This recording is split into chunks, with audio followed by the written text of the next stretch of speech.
The Secret Garden. Chapter 3.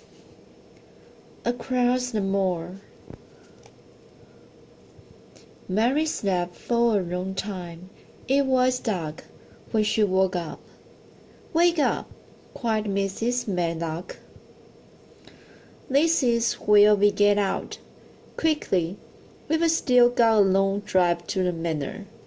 It was still raining. Mary was wide awake now.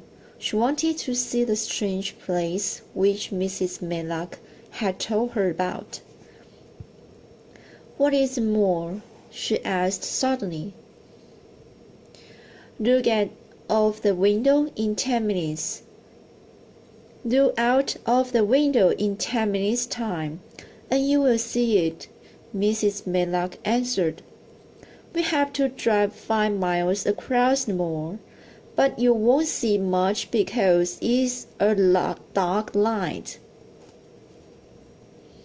Mary did not ask any more questions. She sat and looked out of the window. First, they drove through a small town, and then they were out in the open country, where there were only trees and fields. Then the horses began to climb up a hill. There were no trees or fields now. Mary could see very little in the darkness. "We are on the moor now," said Mrs. Medlock. The wind made a strange low sound. It's not the sea, is it?" asked Mary. "No, it's not," answered Mrs. Medlock. "It isn't the sea, and it isn't fields. Nor is it mountains. It's just miles and miles of land where nothing grows except rough grass."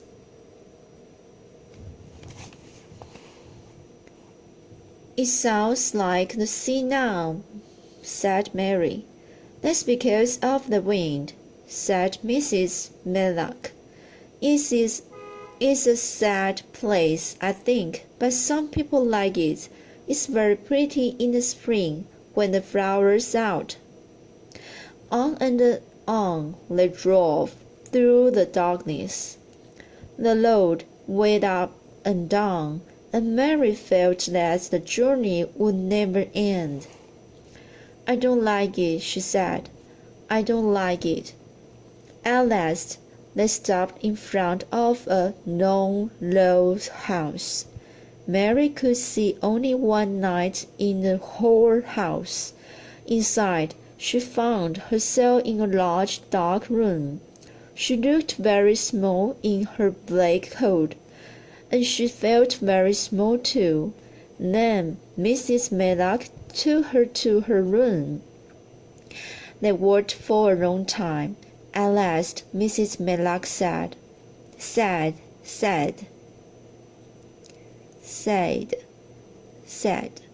"Well, here you are. This room and the next one are yours, and you must stay in them. Remember that." And so Mary began her life at Misselthwaite Manor, and she had never felt so cross and alone in her life. She was also rather frightened.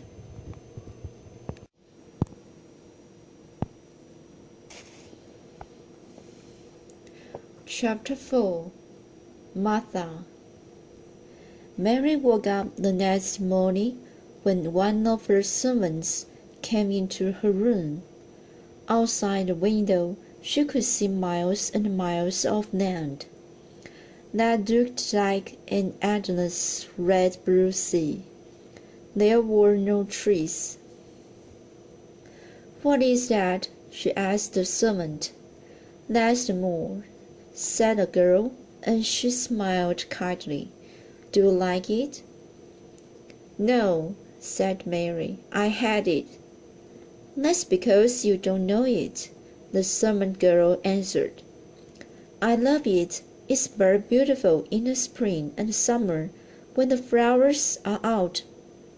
The air smells fresh, and the sky is blue, and the birds sing. The servant, whose name was Martha, surprised Mary. She was not like the servant in India, who spoke only when she spoke to them, and who always did what she wanted. "You are a strange servant," she said. Martha looked at Mary, who was still in bed, and laughed. She seemed to be a kind person. She had a round, healthy face, and she laughed a great deal. "Are you going to be my servant?" Mary asked. "I will help you a bit, but you won't need me much," Martha said.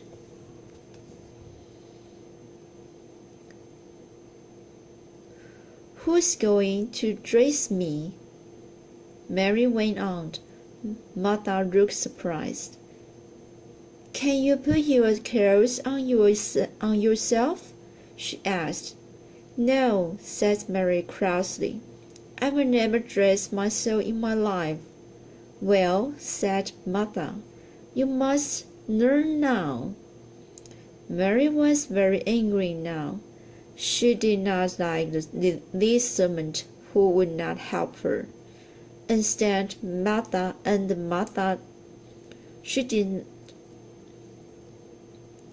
she did not like the servant who would not help her, and suddenly she felt all alone. She did not understand Martha, and Martha did not understand her. Mary started to cry quietly. Martha felt sorry for the child. She went over to the bed and said kindly, You mustn't cry like that. You mustn't. Come, it's time to get up now. I will help you to get dressed." Martha's voice was so kind that Mary stopped crying. She got out of bed, and Martha brought her clothes. They were not the clothes which she had had on the journey. They were new. "Those aren't mine," Mary said. "Mine are black." She looked at the white dress and coat and added,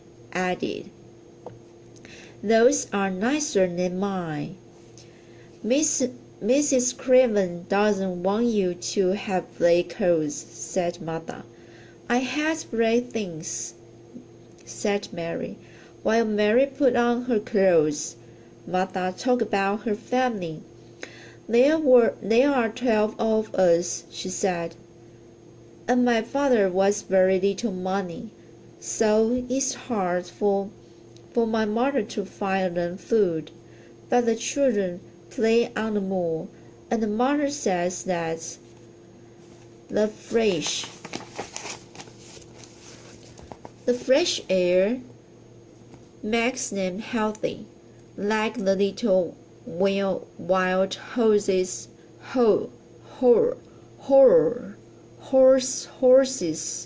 which live there. My brother Dickon, who is 12 years old, has a horse." "Where did he get it?" Mary asked. "He found it on the moor when he was a baby, and he made friends with it. Now the little horse follows him everywhere, and he rides on its back. Dickon is a kind boy, and animals like him." Mary had always wanted an animal of her own, and she began to be interested in Dickon.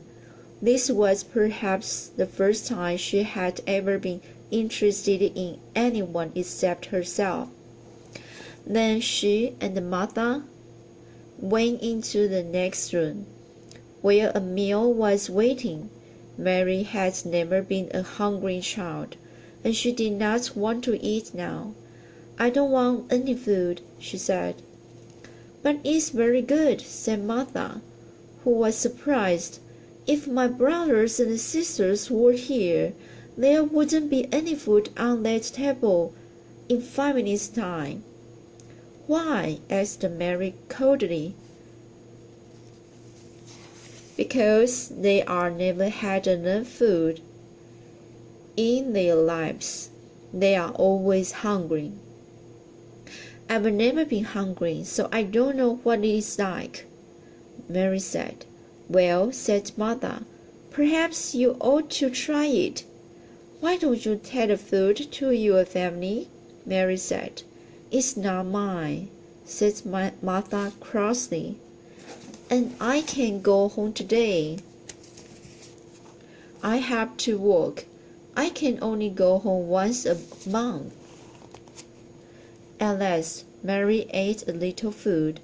Now, go outside and play in the gardens, said Martha.